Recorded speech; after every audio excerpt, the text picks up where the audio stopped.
Hello, operating systems people. We're back to talk about synchronization. Synchronization is one of the most difficult concepts of the class to wrap your mind around, so make sure to pay attention, make sure to be actively engaged. This stuff is hard to understand, hard to get. Get set up here. Okay. So what is synchronization? Why do we need it? What is the whole idea here, right? So we just talked about multi-threaded applications, and multi-threaded applications are those whereby we have multiple sequential flows of execution, multiple threads in the same process, right? So multi-threaded applications have different threads that share the same virtual address space and share the same data structures, right? So what we see on the right here is a depiction of a single process with two threads. You can see both of the threads are kind of walking through that data structure. You can imagine them sequentially executing their own logic to walk through the data structure at the same time.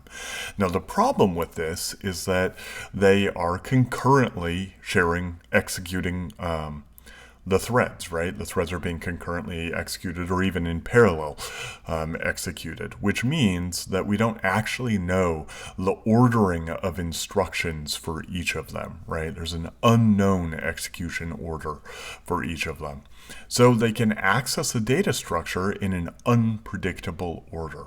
And the big question that we're going to answer is effectively, how does the system make this work? If it's not quite entirely clear what the issue is, we'll get to it. So the core issue here is that when you have multiple threads or sequential flows of execution accessing the same data structures, you can have race conditions. And race conditions are simply non-deterministic accesses to data structures that leave it or can leave it in an inconsistent state, which is to say a state where no sequential execution would ever yield, right? So let's kind of go through an example to understand really the core of what a race condition might look like. And let's just imagine a very simple data structure, a singly linked list with, in this case, a function to push something onto the head. All right. So here we have a single thread at the bottom with that starts executing this list push function, and it's going to have a little slot on its stack to hold the temp variable, which you see within this code. And you can see it actually calling list push and trying to insert a node that's labeled C at the very bottom. If we have multiple threads in the system, then it looks something like this. Now we have a second thread at the top that's trying to push B into the linked list. And the star essentially notes, the yellow star essentially notes which is the current thread. All right. So we're starting to execute the thread up top that's trying to insert B into the linked list. And the arrows coming from the thread indicate its instruction pointer. So it's starting to execute the function, nothing very interesting happening here. But as we execute the first instruction, we store into our temp variable on our stack the first node. And you can see that the first node is A, so we're essentially storing if you look at the linked list on the left, the first node is A, so we're essentially storing a pointer to A into our temporary variable, right? However, now imagine that things get very complex, and at this point we get a preemption, which is to say we stop executing, the scheduler saves all of our registers and switches over to the other thread. So a context switch is actually initiated, right? So now the other thread is actually executing and it starts executing the function.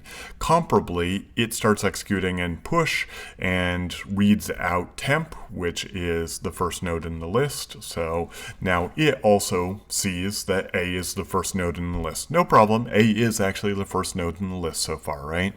It continues executing, and it sets its new node, which is C, to point to that A variable, right? So the temp, which is A. So it sets C to point to A, no problem. And then it fixes up the system by setting the head of the data structure its first variable to point to that node that we're trying to insert. So now you can see when we look at the actual data structure in shared memory on the left that the head points to C and then A and then null, right? So this is what you'd expect. This is what you'd want from some sort of a push operation, right? And then at this point that thread can continue its execution, it exits from the function, and we don't care about it anymore, okay? At some other point, we will switch back to that initial thread. Now, I'd like you to notice that when we switch back to the initial thread, we're kind of restoring all of its registers, and it starts executing on its own stack, and it still is tracking the temp variable as A, right? So it doesn't somehow magically have its registers or stack updated based on what other threads are doing. Every thread tracks its own local registers and local variables, right? So we have this weird situation where temp is still A because that's where this thread was executing at the time. As the thread goes to the next instruction, it says, okay, my new node, which is B, needs to have its next set to that temp variable. Well, the temp variable is no longer that first node in the structure, it's A. So it sets B, the node that it's trying to insert, to its next variable to point to A. Okay, fine. But then when we get to this last line, where we're setting the first the pointer to the first node in the linked list to the new node that we're trying to insert, what it does is it inserts B at the head, as you see here. But with B at the head, the linked list previously thought C was at the head. So what we've essentially done is overwritten that head to now point to A, which points to point to B, which now points to A. So we have this weird situation where both B and C think that they're essentially the first node, but right now the actual shared memory data structure only thinks that B is the first node, right? And this is really, really bad. We now have essentially dropped node C from the data structure. Dropping is a bad thing. Right now it's a memory leak because we're never going to free C, but even worse, we thought that we inserted C into the data structure, and effectively the data structure disagrees with us, right? So this is a really, really bad state of affairs. But it can get worse. This can kind of cause arbitrary failures and arbitrary bad things to happen, right? But that's not the worst part of the situation. The worst part of the situation is that what just happened non-deterministically. It's not something that we just know will always happen for some input into the system. It's dependent on the specific interleavings of the threads, in some sense an adversarial interleavings of the threads in the system. It also is probably going to happen very rarely. It relied on a very specific preemption at a very specific place in the code. How often is that going to happen? Well, not very often. And you may think that that's a good thing, right? Oh, this bug doesn't happen that often. But when you're designing a system that must work, rare events are actually worse because it makes them very, very difficult to debug, right? For a long time, Windows was woefully unreliable on the desktop, and you would just need to reboot it quite frequently. And a lot of the reason for that was because of kind of race conditions, deadlocks, which we'll get to later, and a lot of these types of problems. That the Windows developers, are many of them, and they're very smart. They just could not necessarily debug because they were so rare. But when you deploy it across millions of computers across the world, all those rare events are much more likely to happen, right? So these are real bad. Race conditions are very bad. So what we need to do is we need some way to solve this problem at design time. This is one of the first times that you're actually seeing a problem where just kind of implementing something and then watching it fail and then debugging it and coming up with a solution is not a viable solution. It's not a viable way to think about designing a system. Instead, you need to know that race conditions based on shared data structures are a fundamental problem that needs to be solved at design time. And what we're going to do throughout this sequence, throughout this part of the class is talk about multiple ways that we can think about solving these problems at design time, right? Okay. Let's go through another quick example. We've kind of talked about ring buffers within the class, so here's kind of a pseudocode for something that you might think about as a ring buffer. It doesn't solve the entire problem, but it has a part of the solution. So on the left, we have a producer, which is the one that's essentially kind of in-queuing into the ring buffer, and a consumer, which is the one that's de-queuing. So you could think of the producer being an interrupt handler and the consumer being elsewhere, right? Or in one thread sending data to another thread. So on the left, where we're the producer, somehow we get a data item from the system. Maybe it's from an interrupt, maybe it's from something else.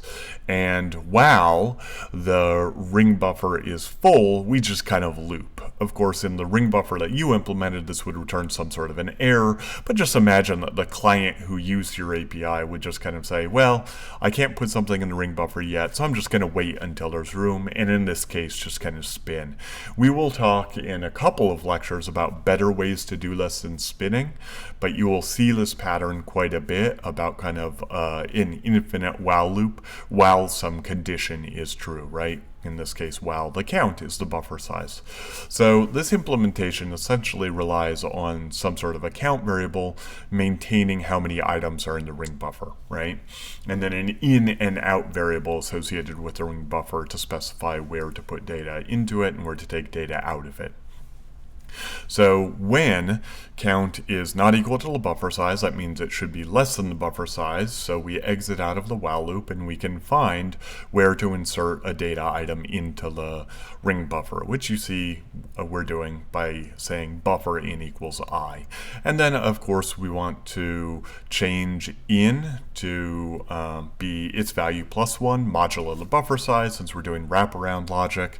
And then of course we want to say, well, we inserted something into the ring buffer, so do count plus plus, right? And then on the right, we're kind of doing the comparable thing where we're trying to read something out of the ring buffer. If there's nothing in it, we wait until there's something in it. Once count is not 0, then there's something in it, then we read that thing out. We increment out modulo the buffer size, and we do count minus minus because we just read something out of it. Then we can actually consume the item, right? I want you to think just a little bit where race conditions could be in the system between these two threads, between the producer and the consumer. There are multiple answers, and try to come up with the simplest possible answer that relies on kind of the easiest logic in the coordination between the two threads. So please pause now and continue after. All right. Hopefully you came up with some ideas. There are multiple race conditions within this code. If you specifically have multiple producers or multiple consumers, but there's actually, as far as I can see right now, only one between the producer and the consumer itself. So let's see where that can be. If you'll notice, the in variable is essentially only modified by the producer. The out is only modified by the consumer, so those aren't really shared variables. However, the count is a shared variable.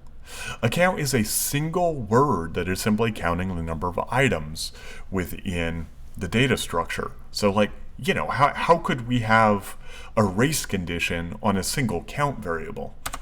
Well, it's really, really important to understand that count plus plus and count minus minus, though we write them as one instruction in C, are not a single instruction when executed on the architecture.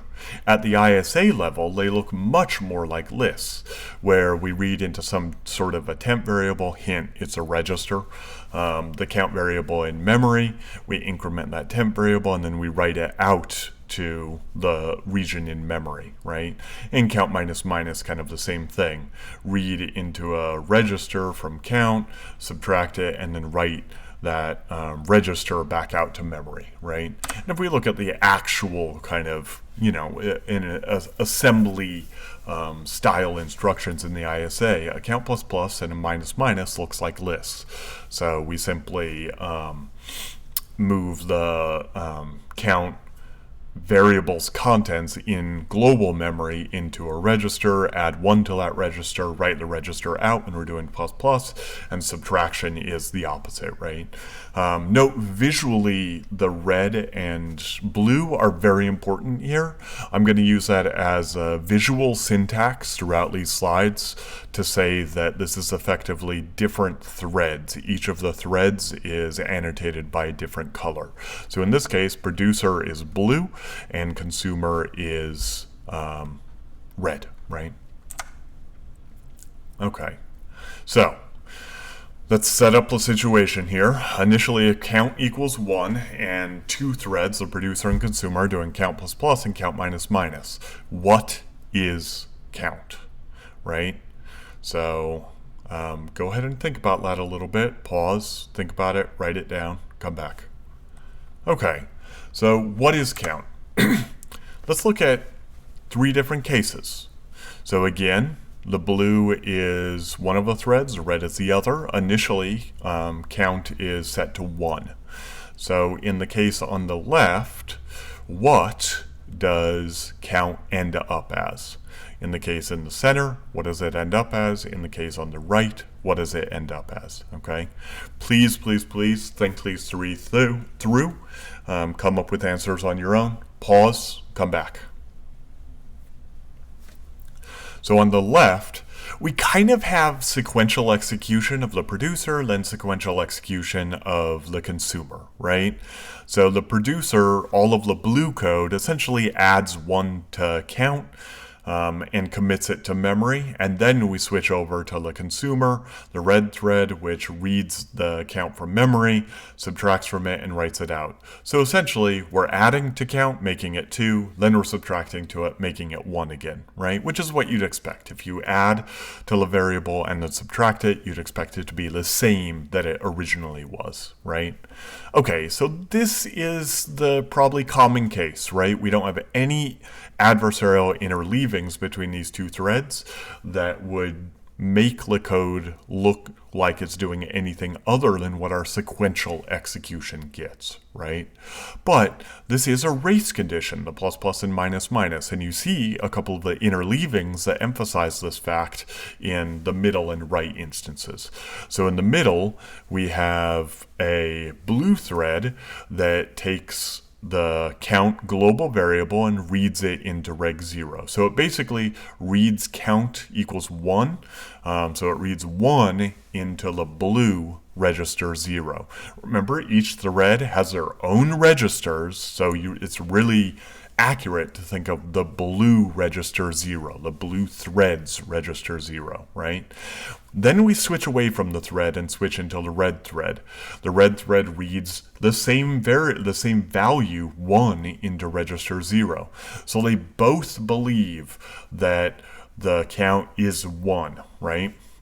At that point, though, we switch back to the blue thread, which takes that value 1, adds 1 to it to get 2, and then writes that value 2 back out to count, right?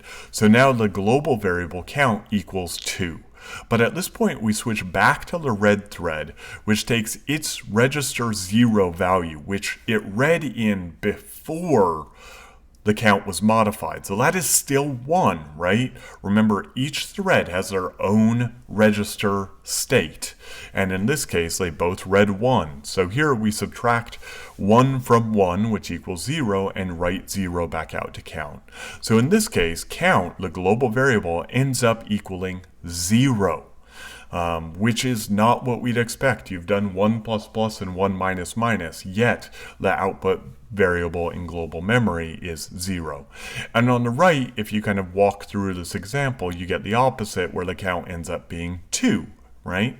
So based on how the threads interleave, and this might be in parallel, this might be concurrently, you can get values that are inconsistent with what you'd expect looking at just the 2 sequential executions, right?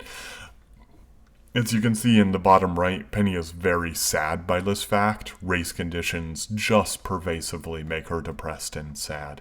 So, but it's okay. I'll give her lots of pets and she'll get very happy. Luckily, she has a short memory.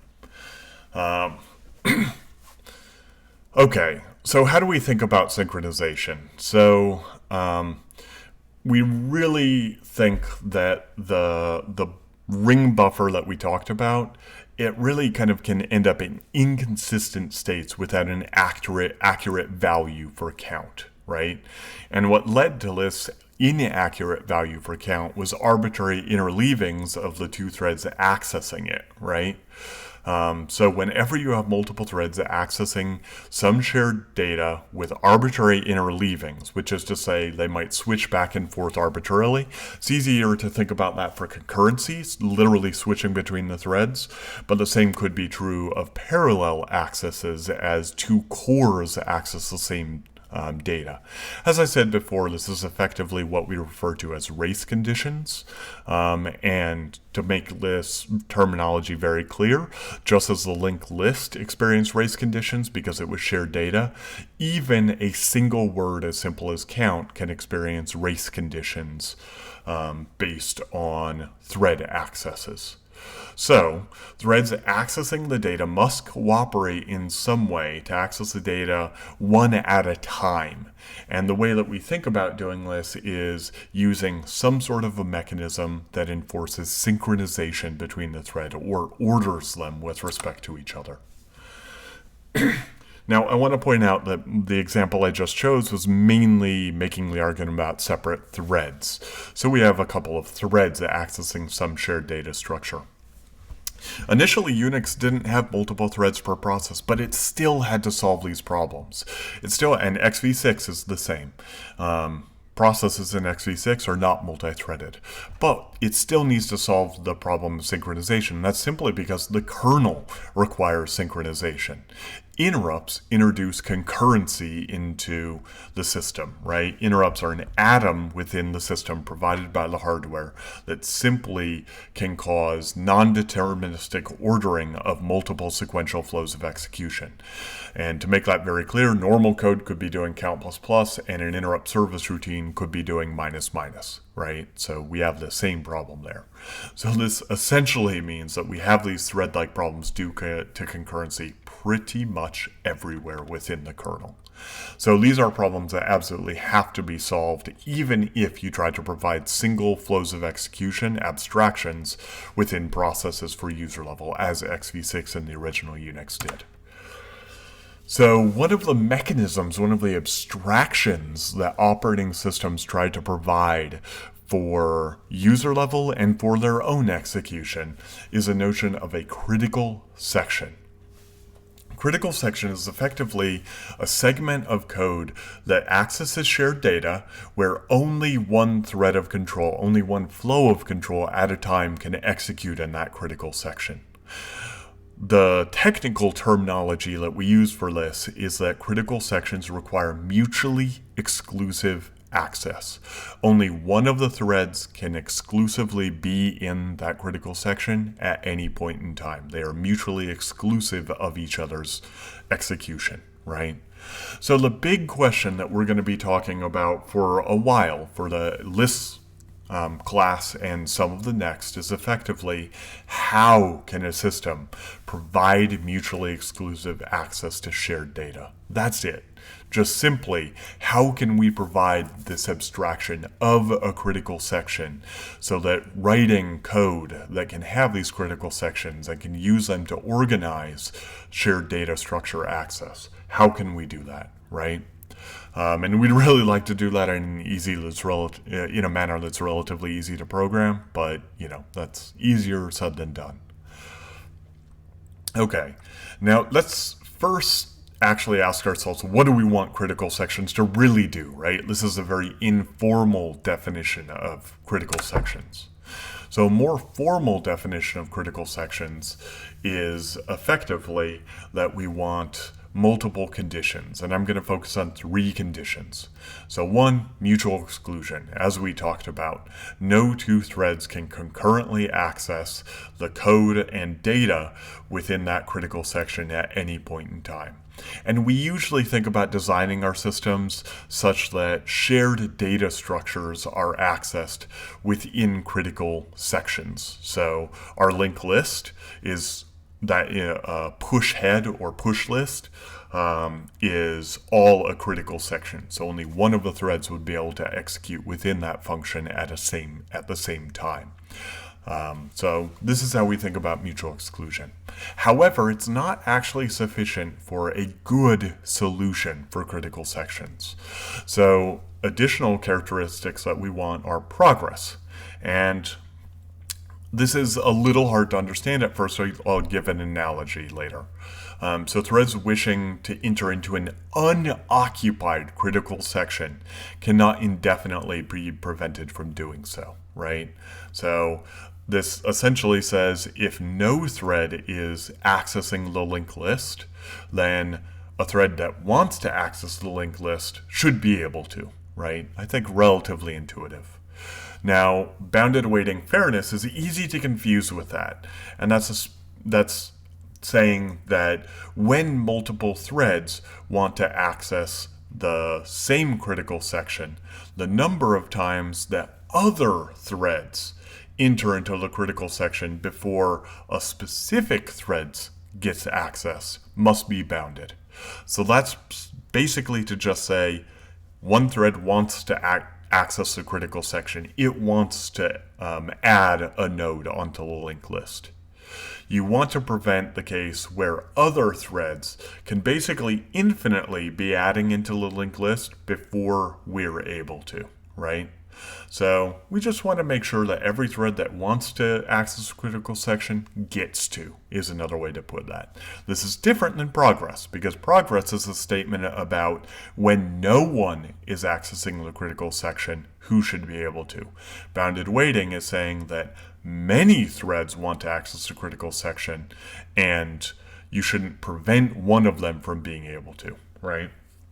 Now, I just want to emphasize again that all of these assume arbitrary interleavings between the different flows of execution, either because of concurrency or parallelism, right? It really makes no assumptions about the relative speeds of execution of the different threads of execution, okay? Now, I'm going to explain this by example, by comparison in kind of a real situation, by analogy. So imagine a restroom, right? Not hard to imagine. We use them many times a day, I hope. If you don't, go see a doctor. There's a problem. A restroom, a single stall that can hold a single person, is in some sense a critical section. And we want it to be a critical section. What does mutual exclusion mean for that restroom? Think about it for a second. Come up with your own answer. Pause it. Come back. So mutual exclusion in a restroom essentially just says if you want mutually exclusive access to the restroom, that's just saying that only one person should access a restroom at any point in time, just as only one thread should be able to execute in a critical section at any point in time, right? So this is why I use the restaurant analogy, because once you break mutual exclusion, you end up in some quite literally very messy situations, right? Whereas data structures can have race conditions and end up in an inconsistent state, restrooms just get messy when you don't have critical sections, right? So that's not great. We need mutual exclusion in data structures as we do for restrooms. Fine. Progress. Progress, remember, says that when the critical section is not occupied, when there's nobody in the critical section, and you are the only thread trying to take it, you should not be prevented from taking it indefinitely, right? What is the analogy in restrooms? Think about it, pause it, come back. For restrooms, the analogy is effectively that this is probably a situation that many of you found yourself in. You kind of are in a line waiting to get into a restroom, and everybody's waiting for a long time, and you're all getting irritable because the person in the restroom is just taking forever, and it's ridiculous, right? This is a shared resource, people. You gotta treat it as such, use it quickly. And then after a while, somebody knocks on the door and they realize that nobody's in the restroom, right? No progress was being ensured throughout the system. The resource, the shared resource, the restroom, was not being used, and everybody was being prevented from using that shared resource, the restroom, right? So this is a big problem. You want to ensure progress. So if somebody is waiting to get into a critical section and no other thread is in the critical section, they should really be allowed to go inside, right? Same thing with the restroom. If you take progress to the limit in the analogy, everybody's waiting to use the restroom for an infinity, and then you end up with a mess outside of the restroom, which is even worse from the previous case with mutual exclusion, right? Okay, third case, bounded waiting or fairness, right? So with bounded waiting and fairness, the essential idea here is that if you have multiple threads trying to get into the critical section and somebody gives it up, that one of those threads should not be indefinitely prevented from going into the critical section because somebody else is able to go in, right? So it's different from progress because somebody is making progress. But as long as one thread is prevented from being able to go in indefinitely, you don't have fairness, you don't have bounded wait, right? It's not waiting for only a bounded amount of time. Okay, think about the examples of this in restrooms. Okay, so the example of this in restrooms is effectively when somebody is waiting to get into the restroom, and for some reason somebody cuts in line every time it becomes available, right? So this may be the case if you go to a conference and there's some sort of a conference co-located at the venue where there are a whole bunch of pregnant women, right? So if you're waiting in line for a restroom and you're waiting there with pregnant women, you're gonna allow them to go in front of you because their immediate need to be able to use the bathroom is probably greater than your own, right? But if an infinite flow of pregnant people come to that restroom, then they will always get the priority to use the restroom before you, right? So you will indefinitely be needing to wait. You will not have a bounded amount of wait time, right? That is not a fair situation in the sense of fairness that everybody should be able to go use the restroom within a bounded amount of time. So these are the examples I've had to think about those kind of three conditions that we're looking for. Now, I'm going to set up some kind of logic that we're going to use, just kind of, again, some visual nomenclature to think about the problem. And we're going to look at a first naive attempt to actually providing the logic for a critical section. We're going to go through a whole bunch of examples of increasing complexity for how to implement critical sections. I want you to understand that the main reason that we're doing this is to practice thinking about race conditions. You'll find out later that, in the end, we don't really use any of these, but it is really, really important to think about the problems that can happen with race conditions and to start thinking non-linearly. It's really, really hard to think about arbitrary interleavings of threads because we are not trained to do that, and brains do not work well in that way. So we're getting a little bit of training and practice of doing that. Okay, so this is a proxy for kind of a typical program that accesses some shared data structure, all right? So it's not representative of all threads or all things that are trying to access the data structure, but it's kind of what we're going to use, okay? So you have an infinite while loop where you're going to do some normal processing that's outside of the critical section, and then you're going to try to take the critical section, which is the black text, and then you're going to execute the data structure code, right? This may be doing the count plus plus, count minus minus, or it might be adding to the linked list, right?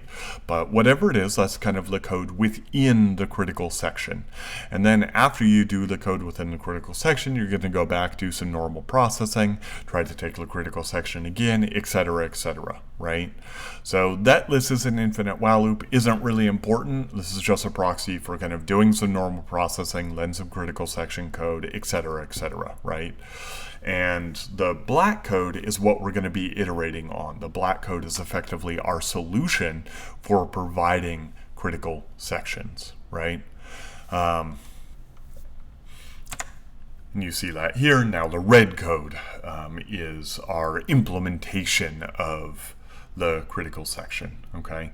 So I really want you to think about separating these out. This code is really just there as kind of an example. It isn't really real and is kind of a proxy for some real code, right? This code is what we're going to be focusing on that has kind of the complexity of trying to implement a critical section, okay? So let's focus on that a little bit, okay? So this is Penny being very, very concerned that we're diving deep into the hard part of this, right? So we have a CS occupied variable, which is a global variable, and it is simply a global variable that says whether the critical section is occupied or not, right? If we're trying to implement mutual exclusion, where we're trying to say, okay, I want to track whether some thread is in the critical section, I think the most straightforward, naive way to do it is to simply say, well, have a variable to track that fact. True or false, is some thread within the critical section, right? So here, all that we're doing is we have an infinite while loop. Note the semicolon at the end of the while, at the end of the inner while loop, where we're spinning on CS occupied. We're essentially saying while CS occupied is true, keep checking whether CS occupied is true. Once CS occupied becomes false, we break out of the while loop and set CS occupied equal to true, right? We are the thread that is now trying to take the critical section. Then we execute the critical section code. Then when we're done executing critical section code, we can set CS occupied to false because we are no longer in the critical section. We can allow some other thread to enter into it. Now, one thing I really want to point out here is this while CS occupied line, the spin while somebody else is occupying the critical section. Like I mentioned before, this is an active kind of polling for whether we can go into the critical section. I want to emphasize that a lot of systems do this, and these are called spin locks, but most kind of the good solutions are going to be blocking in some way, which is to say that when a thread cannot go into a critical section, it will block in some way, allowing some other thread to execute. But for the simplicity of a lot of these examples, these while loops that are kind of spinning based on, in this case, the global variable, this is what we're going to use as our logic for kind of holding up the threads that we don't want to access a critical section yet, okay? Now, I want you, and this is really, really important, we're going to do this in class, but I need you to come prepared. I want you to think about whether this solution satisfies the three conditions that we have. Are there interleavings of multiple threads accessing this code whereby it might not provide mutual exclusion? How about progress? How about bounded weight? So please spend at least 5 minutes thinking this through and determining whether you think this provides all of the characteristics that we need for a good critical section implementation, okay? We will go over this in class, but you have to come prepared by actually thinking in the style of multiple threads executing this with arbitrary interleavings between them. Okay, so this was my introduction to synchronization. Hopefully you understand kind of the gravity of the complexity of the situation.